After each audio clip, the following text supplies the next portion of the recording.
అధ్యక్షులు ప్రొఫెసర్ లక్ష్మీనారాయణ గారు, మిత్రులారా, ఈ మల్లేష్ యొక్క కులదురహంకార హత్య జరిగిందో అది వరుసగా జరుగుతున్నటువంటి ఇలాంటి హత్యలలో ఇటీవల జరిగింది. సో వరుస హత్యలు జరుగుతూనే ఉన్నాయి.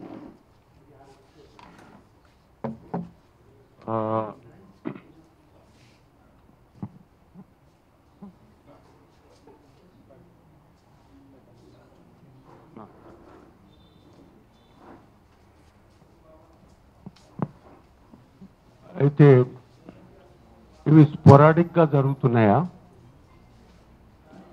అప్పుడప్పుడు ఒకటి ఇలాంటి హత్య జరగడము, కొన్ని రిపోర్టు అయితే కావడము, లేకపోతే లేదు, కొన్ని రికార్డు కావడము, లేకపోతే లేదు.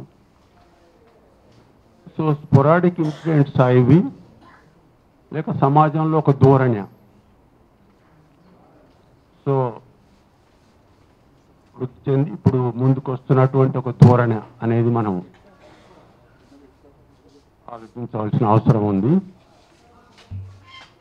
దీన్ని నేనైతే ఒక ధోరణిగానే చూస్తున్నాను. సమాజంలో సోషల్ డైనమిక్స్ మారుతున్నప్పుడు, సామాజిక మార్పు క్రమంలో ఇప్పుడు ఇంతకుముందు జరగంది ఇప్పుడు ఎందుకు జరుగుతున్నాయి ఈ హత్యలు అని మనం ప్రశ్నించుకుంటే, మన సమాజం, ఇండియా సమాజము, తెలంగాణ సమాజం ఒక తిరోగమన దిశలో వెళ్తోంది. అది దాదాపు 30-35 సంవత్సరాల నుంచి ఈ తిరోగమన దశ అనేది వచ్చింది. మొట్టమొదట ఈ ఆర్థిక రంగంలో వచ్చింది. ఆర్థిక రంగంలో ఈ నయా ఉదారవాదం, ప్రపంచీకరణ, ప్రైవేటీకరణ, సరళీకరణ వచ్చిన తర్వాత సో కార్పొరేట్ పెట్టుబడిదారీ వ్యవస్థ అభివృద్ధి చెందడం, దానికి సంబంధించిన ఆర్థిక విధానాలను రూపొందించి ప్రభుత్వాలు ప్రైవేటీకరణకు కట్టుబడి ఉండడం, ప్రజల ప్రయోజనాల కంటే ప్రైవేట్ ప్రయోజనాలు, కొద్దిమంది సంపన్నుల ప్రైవేట్ ప్రయోజనాలకు అవి రాజకీయ పార్టీలు, ప్రభుత్వాలు, ఏర్పడుతున్న ప్రభుత్వాలు కట్టుబడి ఉండడం. ఆ క్రమంలోనే విద్యారంగాన్ని తీసుకుంటే మనకు స్పష్టంగా కనిపిస్తుంది. మేము విద్యా పరిరక్షణ కమిటీ ఉద్యమంలో పనిచేస్తున్నాము. 35-36 సంవత్సరాలు అయింది. సో ఈ మార్పు కూడా అప్పటి నుంచి అని నేను భావిస్తున్నాను. సో విద్యారంగంలో అందరికీ విద్య, అందరికీ సమాన విద్య, కామన్ స్కూల్ సిస్టమ్ అని మనం ఏదైతే అంటున్నామో, అందరికీ సమాన విద్య, అందరికీ ఉచిత విద్య అని 80s వరకు పెద్ద ఎత్తున ప్రజల డిమాండ్ ముందుకు రావడం, ఆ విధంగా ప్రతి గ్రామంలో, ప్రతి ఆవాస పాఠశాలలు వచ్చినాయి. వచ్చి పెద్ద ఎత్తున ఈ దళిత బహుజన కులాలకు చెందినటువంటి పిల్లలు ఈ ప్రభుత్వ పాఠశాలల్లో చేరడం. సో అంతకుముందు నిరక్షరాస్యత పెద్ద సమస్యగా ఉండే, అటువంటిది ఇప్పుడు వాళ్ళు విద్యను అభ్యసించడం, స్కూల్ విద్య, తర్వాత కళాశాలలు వచ్చినాయి, ప్రభుత్వ కళాశాలలు, వాటిలలో చదువుకొని విద్యావంతులు కావడం, మార్పు వచ్చింది. అయితే ఈ నవ్య ఉదారవాద విధానాలు వచ్చిన తర్వాత, ప్రైవేటీకరణ మొదలుపెట్టిన తర్వాత విద్యారంగంలో ప్రముఖంగా ఈ ప్రైవేటీకరణ వచ్చింది. ప్రైవేటు స్కూళ్లను, ప్రైవేటు కళాశాలల్ని, ఇప్పుడు ప్రైవేటు యూనివర్సిటీలను కూడా అనుమతిస్తున్నారు. ఎందుకు దీని వెనుక ఏంటి వాళ్ళ యొక్క ఉద్దేశము? ఒక కుట్రపూరితమైనటువంటి ఉద్దేశం ఉంది ఇందులో.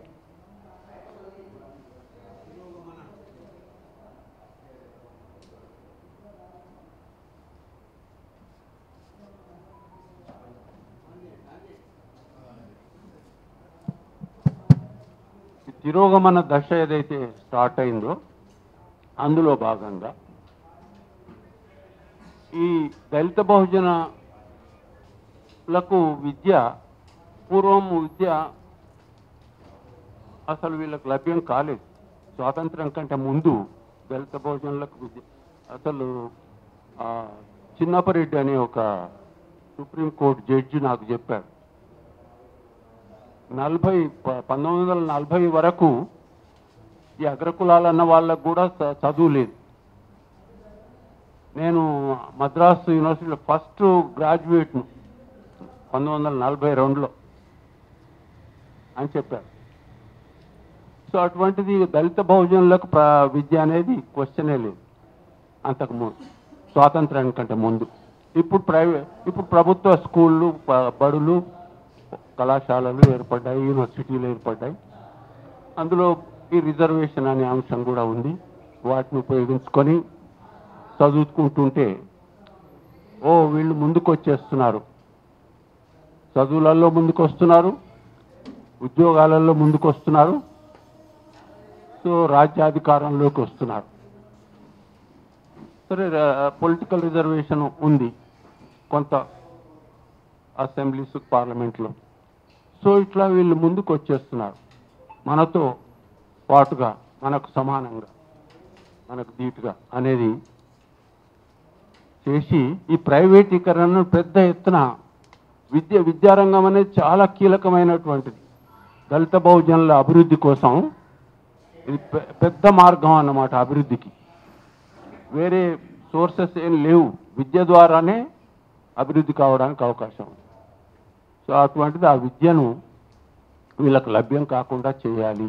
ఇది అందరికీ విద్య, సమాన విద్య, ఉచిత విద్య, దీన్ని పని చేయకుండా చేయాలి అనే కుట్రపూరితమైనటువంటి విధానాన్ని తీసుకొచ్చి ఇవాళ మొత్తం విద్యను తెలంగాణలోనే కాదు, ఆంధ్రప్రదేశ్లోనే కాదు, మొత్తం ఇండియాలో ఈ ప్రైవేటీకరణ పెద్ద ఎత్తున తీసుకొచ్చి, కార్పొరేటీకరణ తీసుకొచ్చి వ్యాపారీకరణ చేసేసారు. పెద్ద వ్యాపారం అయిపోయింది విద్య.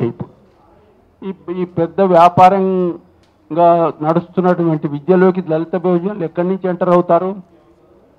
సో ప్రభుత్వ బడులను మూసివేసే కార్యక్రమం తీసుకొచ్చారు. కళాశాలను యూనివర్సిటీలు, ఉస్మానియా యూనివర్సిటీ అటువంటి 107-108 సంవత్సరాల కింద ఏర్పడ్డటువంటి ప్రముఖ యూనివర్సిటీ ఇవాళ రోగగ్రస్తం అయ్యింది. ఎందుకు అంటే 95% కంటే ఎక్కువ దళిత బహుజనులు చదువుతున్నారు ఈ ప్రభుత్వ యూనివర్సిటీలలో, కాలేజీలలో, పాఠశాలలలో. కాబట్టి మనం ఎన్ని రిప్రజెంటేషన్స్ చేసినా, విద్యా పరిరక్షణ కమిటీ నుంచి వచ్చిన ప్రతి ముఖ్యమంత్రికి ఎన్ని రిప్రజెంటేషన్స్ చేసినా అధికారంలోకి వచ్చినప్పుడు మాట్లాడతారు, చాలా మార్పులు తీసుకొచ్చేస్తాము, డెవలప్ చేస్తాము, వనరులు కల్పిస్తామని చెప్పి. నిన్న తిరిగేస్తుంటే ఒక స్టేట్మెంట్ రేవంత్ రెడ్డి ముఖ్యమంత్రి కాగానే విద్యారంగంలో విప్లవాత్మక మార్పులు తీసుకొచ్చేస్తాం మా ప్రభుత్వంలో అని ప్రకటన చూసాం. తీరా చూస్తే ఈ బీఆర్ఎస్ ప్రభుత్వం ఇండియాలో లోయెస్ట్ ఫండ్స్ అలొకేషన్, సో బడ్జెట్లో అలొకేషన్ లోయెస్ట్ లెవెల్లో 6.5% తీసుకొచ్చింది.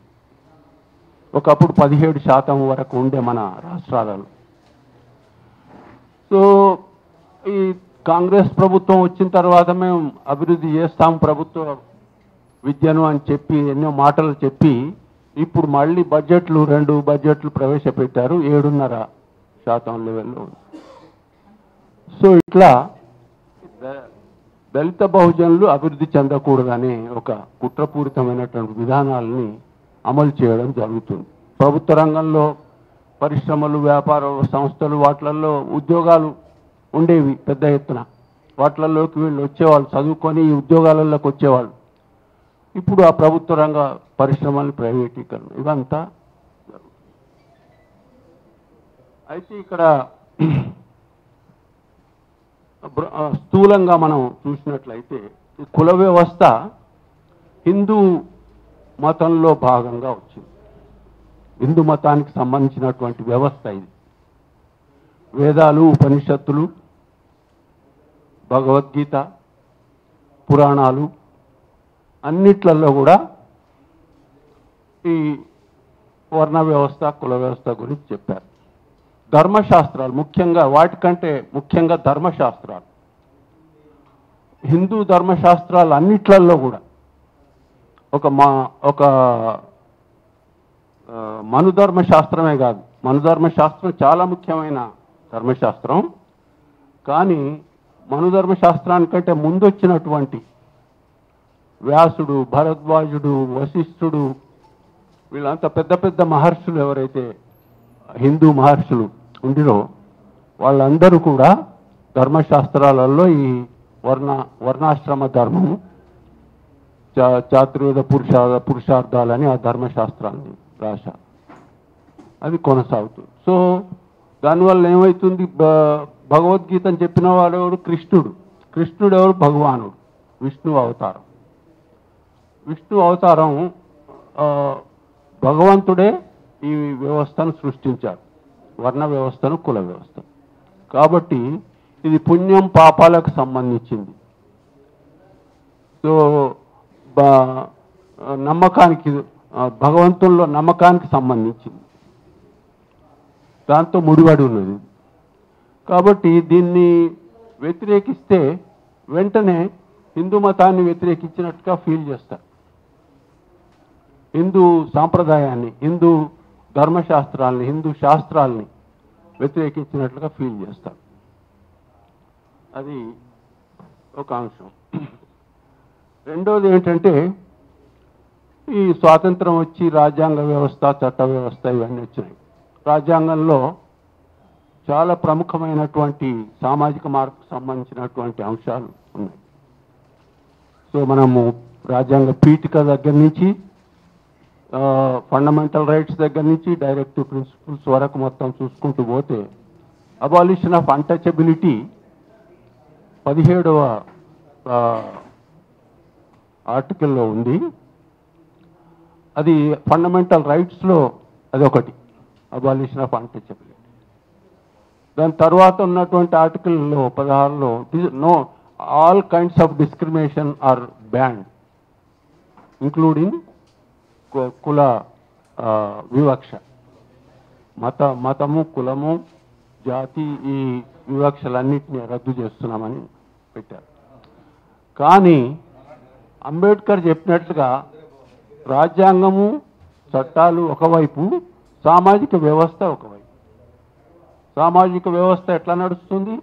రాజ్యాంగం ప్రకారం నడవడం లేదు, చట్టాల ప్రకారం నడవడం లేదు. చట్టాలని వ్యతిరేకిస్తూ, రాజ్యాంగాన్ని పక్కకు పెడుతూ వాళ్ళు ఫాలో చేస్తున్నది ఏంటి? మను ధర్మశాస్త్రాన్ని, ఇతర ధర్మశాస్త్రాలను ఫాలో చేస్తారు. అయితే ఇప్పుడు అంబేద్కర్ కుల నిర్మూలన అనే గ్రంథంలో ఒక విషయం చెప్పాడు. దళితులకు 2 ప్రధాన శత్రువులు ఉన్నాయి. ఒకటి బ్రాహ్మణవాదం, రెండవది పెట్టుబడిదారీ విధానం. ఈ రెండింటిని వ్యతిరేకించకుండా మార్పు అనేది రాదు. కుల నిర్మూలన జరగాలంటే బ్రాహ్మణవాదంలో భాగం కుల వ్యవస్థ. అప్పుడు బ్రాహ్మణవాదం అన్నారు, ఇప్పుడు హిందూ మతం అనేది తర్వాత వచ్చింది. సనాతన ధర్మము, బ్రాహ్మణవాదం అని ముందు ఉండే. సో ఈ బ్రాహ్మణవాదాన్ని, సనాతన ధర్మాన్ని, సనాతన ధర్మం అంటే ఎటర్నల్ డ్యూటీ. సో దానికి అంత అనేది ఉండదన్నమాట. ఎటర్నల్గా కొనసాగే ధర్మం అన్నమాట. సో మనము అంబేద్కర్ చెప్పినట్టు బ్రాహ్మణవాదాన్ని పెట్టుబడిదారి విధానాన్ని మనం అయితే ఇప్పుడు మల్లేషు తర్వాత ఇతర కుల దురాంకార హత్యలు ఏవైతే జరుగుతున్నాయో దానికి సొల్యూషన్ ఏంటి అంటే, ఒకటి ఇమీడియట్గా మనము దాన్ని ఎదుర్కోవడానికి సంఘటితమైనటువంటి పోరాటాలు చేయాలి. అది ఒకటే మార్గం, వేరే లేదు. సో రౌండ్ టేబుల్ సమావేశం పెడితే మనం అర్థం చేసుకోవడానికి ప్రయత్నం చేస్తాం, విశ్లేషిస్తాము, ఎందుకు జరుగుతున్నాయి ఇవి, కారణాలు ఏంటి అని విశ్లేషిస్తాం. కానీ వాట్ టు డూ అనే దగ్గరికి వస్తే, సో దళిత బహుజన జనాలు సంఘాలు ఒక్కటై సంఘటితంగా పోరాటం చేయాలి. సో నేను 1980-90 దశకాలలో కారంచేడు, చుండూరు, నీరుకొండ అక్కడ జరిగినటువంటి దళితుల హత్యలు, భూస్వాములు, అగ్రకుల భూస్వాములు ఏదైతే హత్యలు చేపించారో అప్పటి నుంచి నేను దళిత ఉద్యమంలో, దళిత మహాసభ నిర్వహించినటువంటి ఉద్యమంలో చురుకుగా పాల్గొన్నాను.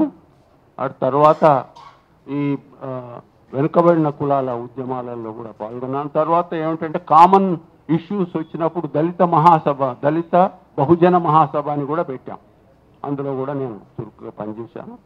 సో దళితులు, బీసీలు అందరూ కలిసి, గిరిజనులు అందరూ కలిసి పోరాడాలని చెప్పి దళిత బహుజన పోరాట సమితి అని కూడా పెట్టాం. సో ఇప్పుడు తక్షణ కర్తవ్యం ఏమిటంటే అట్లాంటి పోరాట సమితిని ఒకటి తయారు చేసుకోవాలి, సమిష్టిగా, సంఘటితంగా.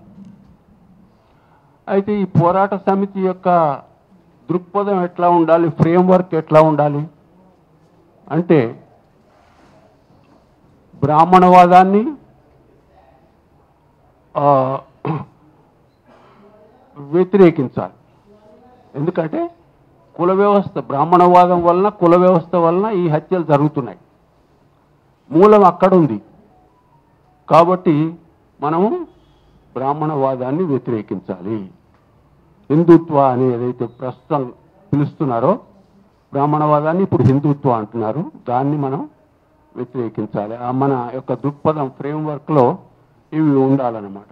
సో అన్ని రకాల మూఢనమ్మకాలు ఏవైతే ఉన్నాయో, సో మతాన్ని వ్యతిరేకించాలి, కుల వ్యతిరేక దృక్పథం ఉండాలి, కుల వ్యవస్థను వ్యతిరేకించాలి, కుల నిర్మాణం, కుల నిర్మూలన అనే దృక్పథం ఉండాలి. సో మనం చేసే ఈ పనులన్నీ అందులో భాగంగానే ఉండాలి. వ్యవస్థతో కాంప్రమైజ్ అయ్యి మనము ఒక్కొక్క ఇన్సిడెంట్ జరిగినప్పుడల్లా ఏదో చేస్తామంటే పరివర్తన, సామాజిక పరివర్తన రాదు. కాబట్టి ఈ ఫ్రేమ్వర్క్లో మనం పెట్టుబడిదారీ వ్యవస్థను మనం వ్యతిరేకించాలి. ఎందుకంటే ఈ రెండు కలగలిసి ఉన్నాయి, కుల వ్యవస్థ, వర్గ వ్యవస్థ, ఈ రెండు కలగలిసి ఉన్నాయి. మన దృక్పథం ఎట్లా ఉండాలంటే కులవర్గ దృక్పథం ఉండాలి.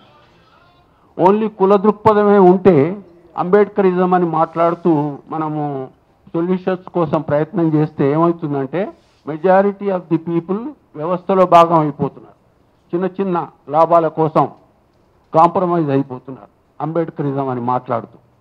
నేను విమర్శిస్తున్నానని అనుకోకండి, వ్యతిరేకిస్తున్నానని అనుకోకండి.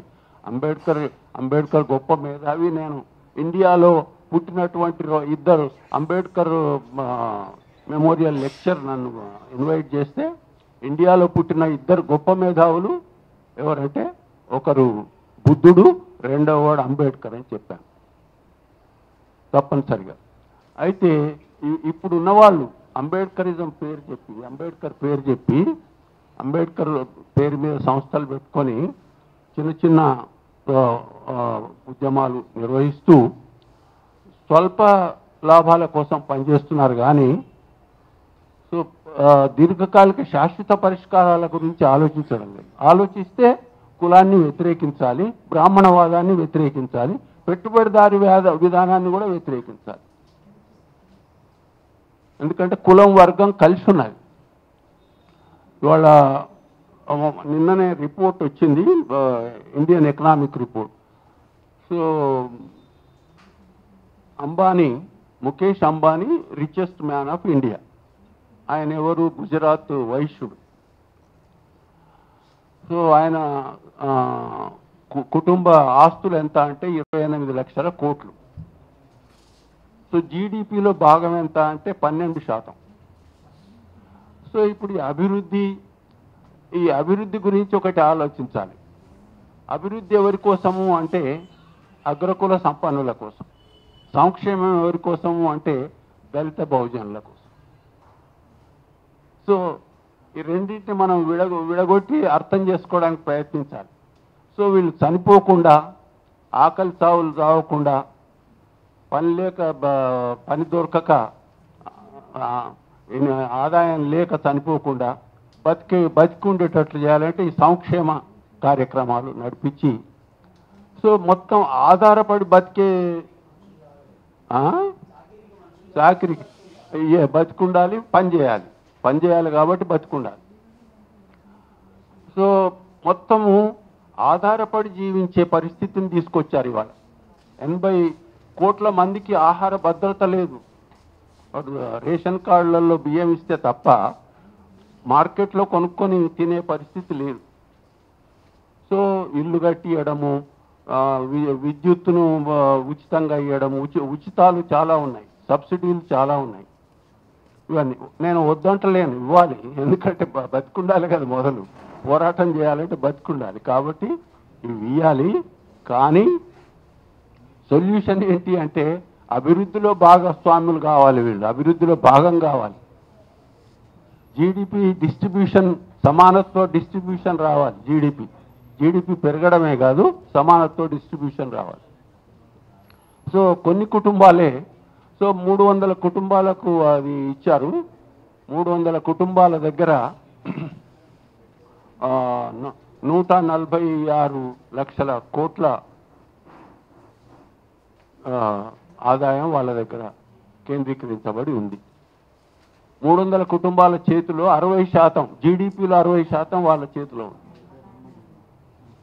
సో ఇట్లా అగ్రకులాలు ఇవాళ దోపిడీ కులాలుగా మారి ఈ పెట్టుబడిదారీ వ్యవస్థలో మొత్తం దోపిడీ చేస్తున్నారు. ప్రజల్ని, శ్రామికుల్ని, రైతుల్ని దోపిడీ చేస్తున్నారు. దీన్ని అర్థం చేసుకొని మనం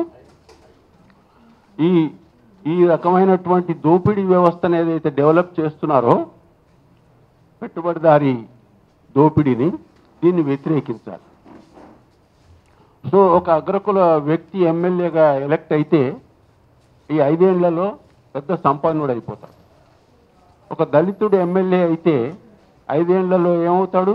చాలామంది సామాన్య జీవితం గడుపుతున్నారు.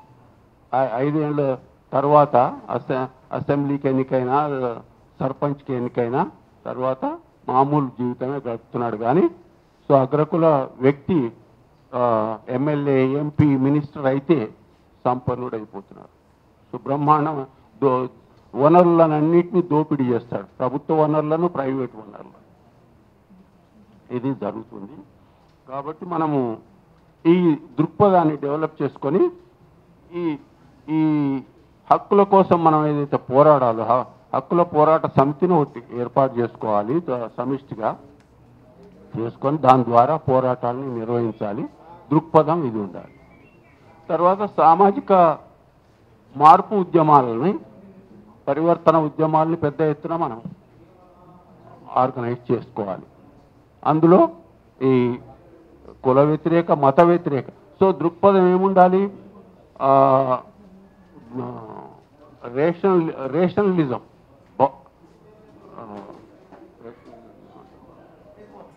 హేతువాదం, భౌతికవాదం, నాస్తికవాదం. తర్వాత వీళ్ళు పెట్టుబడిదారీ వ్యవస్థను ఒక ఆదర్శవాదంగా చెప్తున్నారు. ఇట్లా కాకుండా రాజ్యాంగంలో ఏముంది? ఉన్నతమైన వ్యవస్థ ఏదని రాజ్యాంగంలో పెట్టారు? Socialism is our great goal అన్నమాట. సో సోషలిస్టు ఇప్పుడు ప్రత్యామ్నాయం ఏంటి? మరి వీటిని వ్యతిరేకిస్తే దళిత బహుజనులు అనుసరించాల్సిన ఒక రాజకీయ సిద్ధాంతం ఏమిటి అంటే తప్పనిసరిగా సోషలిజమే. రాజ్యాంగంలో రాజ్యాంగంలో పాలక వర్గాలకు సంబంధించిన వాళ్ళు సోషలిజం అని పెట్టగా మనం అట్టడుగున ఉండి బ్రతకడానికి కష్టంగా ఉన్న వాళ్ళం సోషలిజం అనడంలో కష్టమే ఉంది. ఎందుకు మనం సంకోచిస్తున్నాం? మన ideology సోషలిజమే.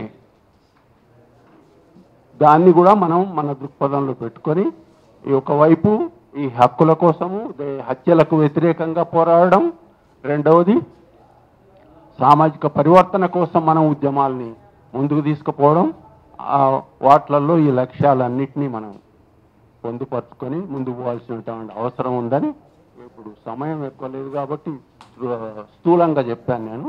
So thank you very much.